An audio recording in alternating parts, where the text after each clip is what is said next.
Hello everyone, welcome to Physics Mafia. Today we are going to discuss problem number 1.60 from Irodo Hitley series.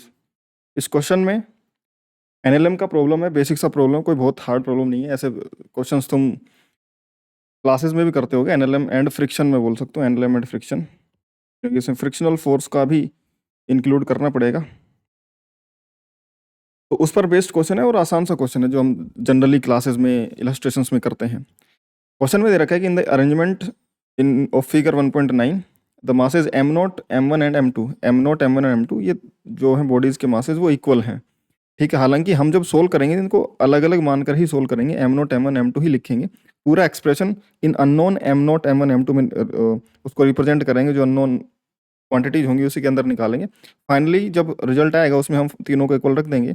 ऐसा करने से होगा ये कि तीनों को जब अलग अलग करके चलोगे तो हमारी कैलकुलेशन थोड़ी सी जरूर लेंदी होगी, बट हमारे पास एक ऐसा रिजल्ट होगा जिसमें तीनों अलग अलग मासेज होने पर भी जो रिजल्ट आना चाहिए और उसको कैसे हम एनालाइज कर सकते हैं वो रिजल्ट हमें मिलेगा। ठीक है, और फाइनली हम तीनों को इक्वल पुट कर देंगे तो फाइनल रिजल्ट हमें वैसे ही मिल जाएगा।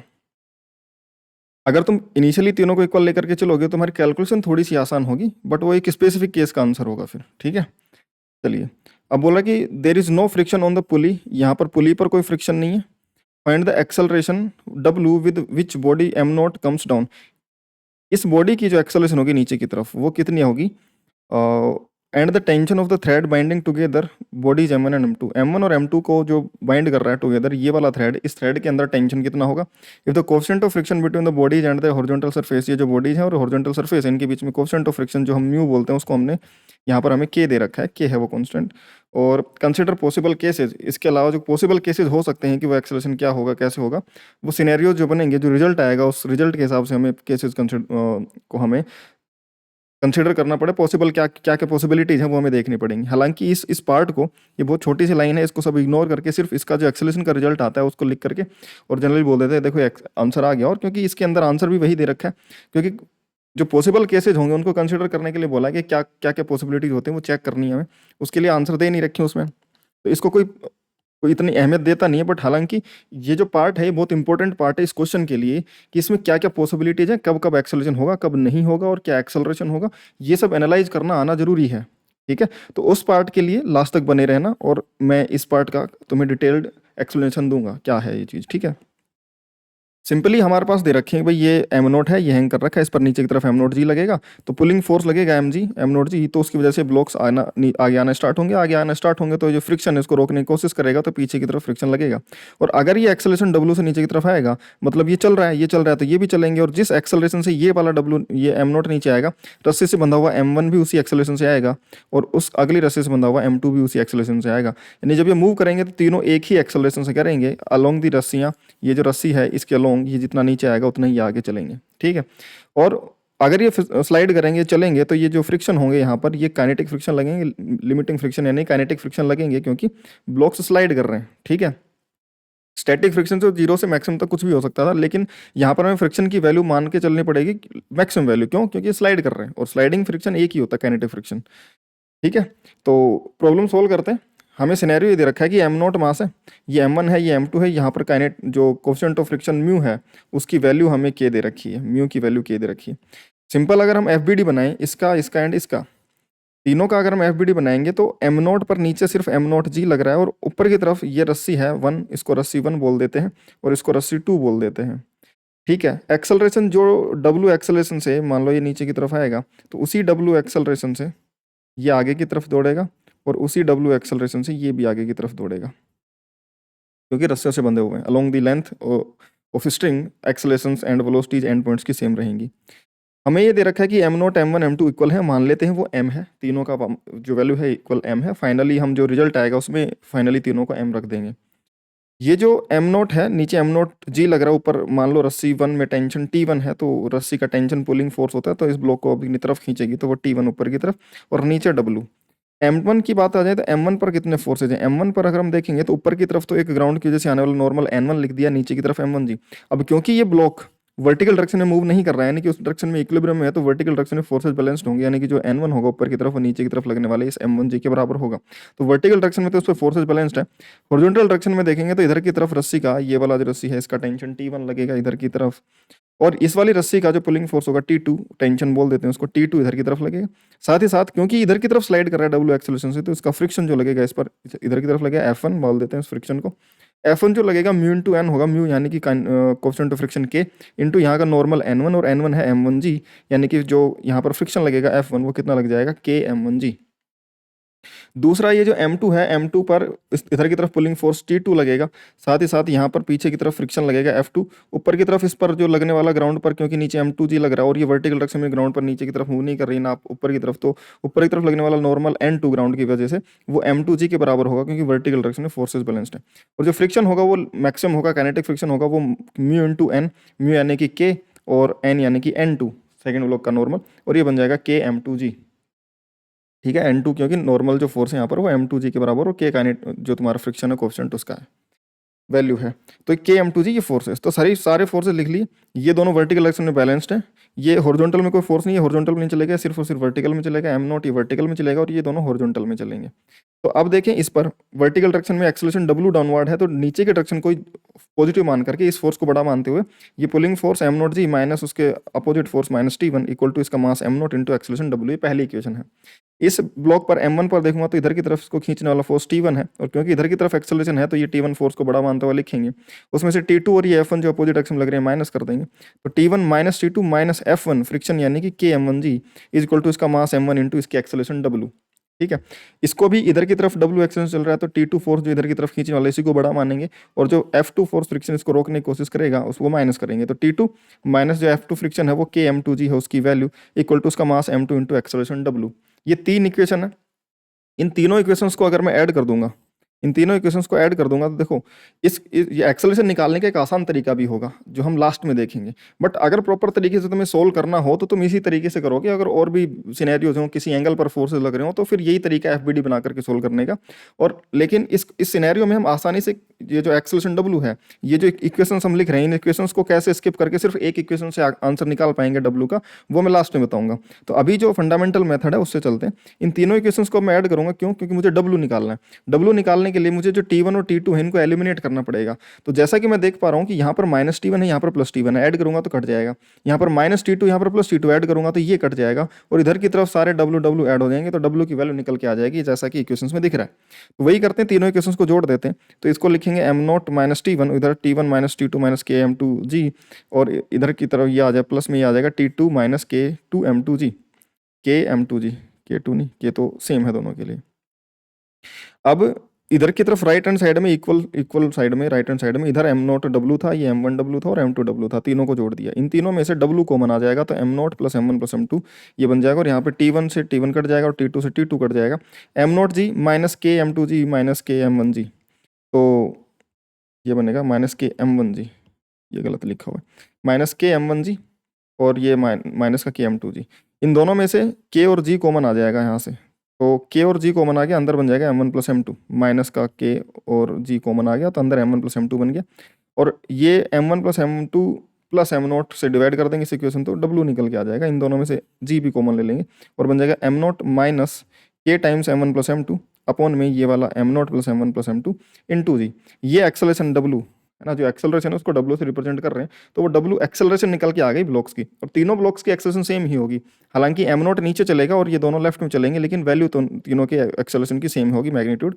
अभी हमें जो दे रखा है कि M0 M1 M2 इक्वल है, अगर हम ये तीनों वैल्यूज को M0 M1 M2 को इक्वल रख दें M, तो यहाँ से देखो M कॉमन आएगा तो 1 बचेगा, यहाँ से M कॉमन आएगा 1 बचेगा, यहाँ पर M प्लस M 2M बनेगा, और यहाँ से M बाहर आ जाएगा तो 2 बनेगा, तो माइनस का 2 के, और M बाहर आ चुका है, और नीचे ये M प्लस M 3M में से M बाहर आ जाएगा तो M अपॉन में M, और यहाँ पर 3 बचेगा, लेकिन डिवीजन में वो M से M कैंसिल आउट हो जाएगा, और हमारे पास सिर्फ और सिर्फ 1 माइनस 2 के बाई 3 इंटू G बचेगा।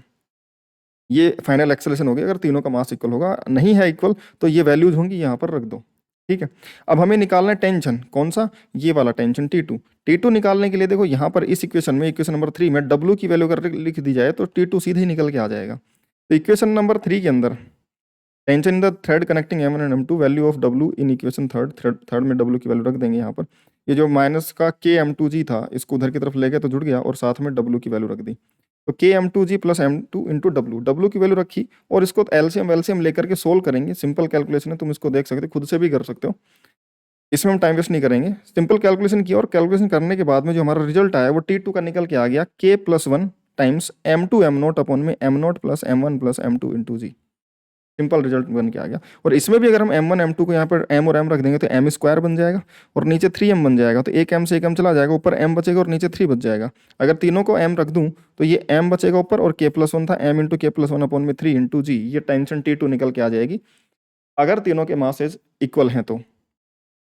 नेक्स्ट मैंने तुम्हें बताया था कि मैं W की जो वैल्यू है, एक्सेलरेशन की वैल्यू, ये इसकी वैल्यू को सीधे कैलकुलेट करने का तरीका बताऊंगा कि पुलिंग फोर्स, ये तीनों जो ब्लॉक्स हैं, ये तीनों ब्लॉक्स अलोंग दी लेंथ ये नीचे चलेगा और ये ऐसे चलेंगे, समझ में आई। इसको खींचने वाला, नीचे की तरफ खींचने वाला फोर्स M0G है। अगर ये mg नहीं लगे तो इसको नीचे खींचने वाला फोर्स कोई नहीं है, तो ये नीचे भी नहीं जाएगा और ये आगे भी नहीं जाएंगे, सिंपल सी बात है। तो M0G इसको खींचने वाला फोर्स है और इसको रोकेगा कौन? सिर्फ और सिर्फ फ्रिक्शन, क्योंकि नॉर्मल और mg यहाँ वाले तो बैलेंस्ड हैं अपने आप में वर्टिकल डायरेक्शन में।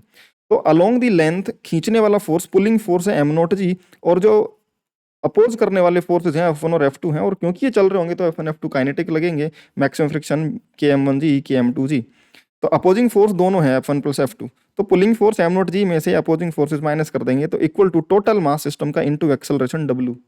Simple, pulling force minus opposing force is equal to total mass into acceleration W, क्योंकि तीनों का एक्सेलरेशन W सेम है इसलिए तीनों को एक सिस्टम में कंसीडर किया जा सकता है।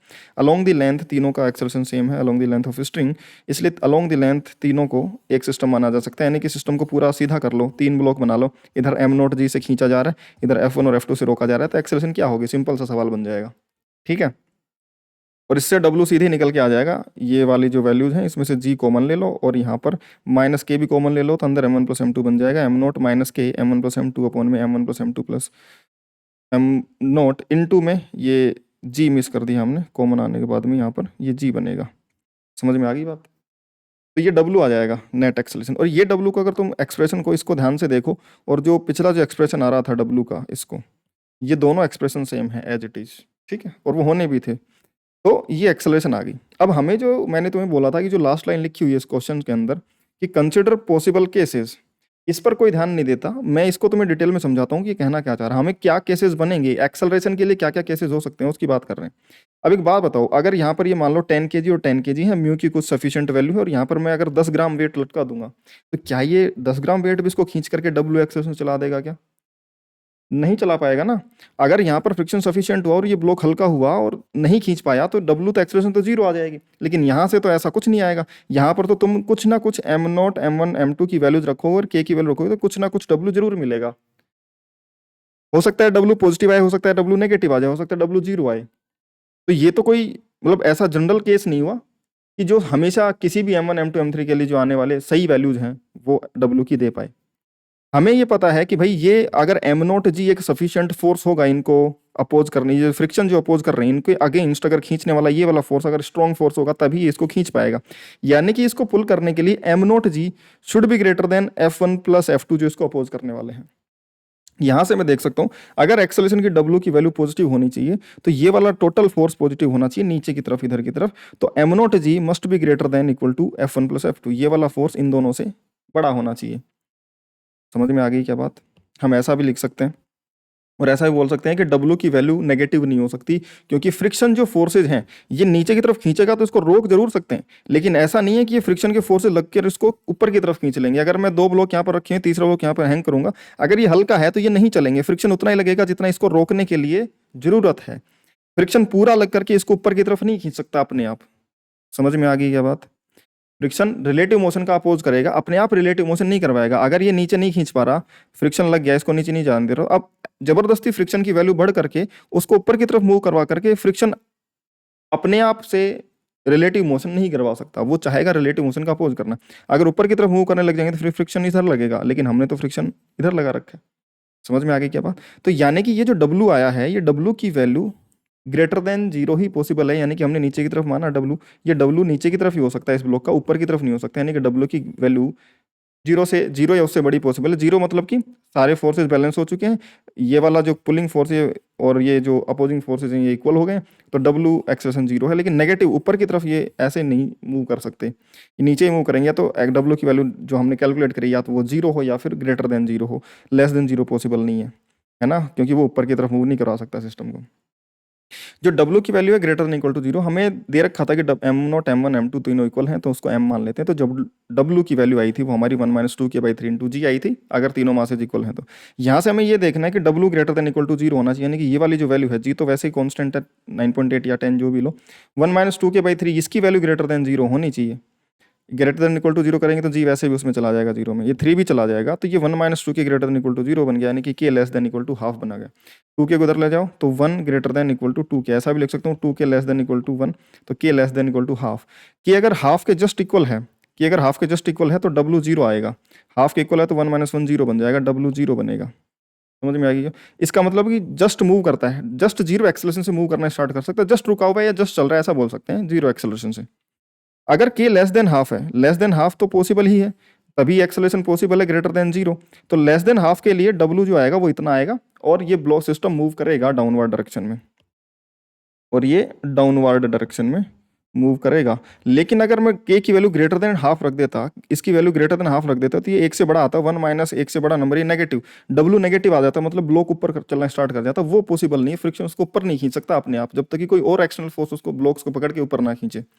तो अगर k ग्रेटर देन हाफ होगा तो w नेगेटिव नहीं होगा, फिर w 0 होगा। इसका मतलब कि ये है कि खींचने वाला जो m0g वाला फोर्स था, ये जो नीचे पुलिंग फोर्स था, ये पुलिंग फोर्स सफिशिएंट नहीं है इसको नीचे खींचने के लिए, तो फिर फ्रिक्शन लिमिटिंग नहीं लगेंगे तो फिर वो उतने ही लगेंगे जितना इसको रोक के रखने की जरूरत है, और सिस्टम ऊपर मूव नहीं करेगा, यानी कि एक्सेलरेशन 0 होगा, सिस्टम रुका हुआ रहेगा। तो अगर w k की वैल्यू यानी कोएफिशिएंट ऑफ फ्रिक्शन हाफ से ज़्यादा है तो w 0 होगा, और system can't move, system move नहीं करेगा, ये सिस्टम वॉन्ट मूव, ऐसा लिख सकते हैं हम।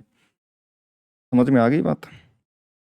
और कंडीशन ऐसा भी लिख सकते हैं हम ऐसा भी लिख सकते हैं, जो हमने ये लिखा था कि जो पुलिंग फोर्स है टू मूव, हम ऐसा भी लिख सकते हैं to move the system, to move the system, जो पुलिंग फोर्स है, जो पुलिंग फोर्स है वो ग्रेटर देन इक्वल टू होना चाहिए अपोजिंग फोर्सेस, अपोजिंग फोर्सेस बड़ा होना चाहिए। पुलिंग फोर्स m0g था, वो ग्रेटर देन इक्वल टू होना चाहिए, अपोजिंग फोर्सेस f1 और f2 दोनों मिलाकर के अपोज कर रहे थे, यानी कि m0g है वो तुम्हारा greater than equal to k m1g plus k m2g से होना चाहिए। g कॉमन आकर के कट जाएगा, और m0 जो है वो greater than equal to k भी कॉमन आ जाएगा, m1 प्लस m2 आ जाएगा। ऐसा भी कर सकते हैं, यहाँ से भी वो सेम रिजल्ट निकाला जा सकता है, क्योंकि m1 m2 और m0 अगर इक्वल रख देंगे तो ये 1 बन जाएगा और इधर 2 बन जाएगा, k less than equal to half ही आएगा। समझ में आ रही बात? तभी ये सिस्टम मूव कर सकता है, अदरवाइज ये सिस्टम मूव नहीं कर पाएगा। ठीक है, रेस्ट में रहेगा। तो आई होप कि ये सिनेरियो तुम्हें क्लियर होगा, और ये सेकंड जो लास्ट में लाइन लिखी हुई थी छोटी सी, कंसिडर ऑल पॉसिबल केसेस, उसका मीनिंग क्या है, उसको समझना क्यों जरूरी है। रैंडमली कुछ भी ऐसा नहीं है कि हम किसी भी आंसर को, अब जब भी ऐसा अगर तुमने रिजल्ट मान लो ऐसा कर लिया, तो जब भी तुम्हारे दिमाग में आएगा तुम तो सारी चीज़ें ऐसे रखोगे, इक्वेशन सोल्व करोगे, और आंसर तुम्हारा जो भी आएगा नेगेटिव में आएगा, तुम नेगेटिव रख कर आ जाओगे। लेकिन वो पॉसिबल नहीं है, हमें पॉसिबिलिटीज देखनी होंगी कि कब ये मूव कर सकता है, कब ये मूव नहीं कर सकता। ठीक है, तो आई होप कि एवरीथिंग इज क्लियर नाउ, और ऐसी डिटेल्ड अप्रोचेस के लिए तुम चैनल को सब्सक्राइब कर सकते हो भाई। ठीक है, और अपना टेलीग्राम पर जो डाउट ग्रुप है वहाँ पर ज्वाइन कर सकते हो, माफियाज डाउट क्लास ग्रुप, और टेलीग्राम चैनल है जहाँ पर तुम क्लासेस की अपडेट्स वगैरह लिंक वगैरह सारे मिल जाती हैं, और फिजिक्स माफिया के नाम से, और उनकी लिंक जो है वो डिस्क्रिप्शन में भी दे रखी है, तुम वहाँ से भी जा करके ज्वाइन कर सकते हो। ठीक है, बाकी मिलते हैं यार नेक्स्ट वीडियो में, बाय।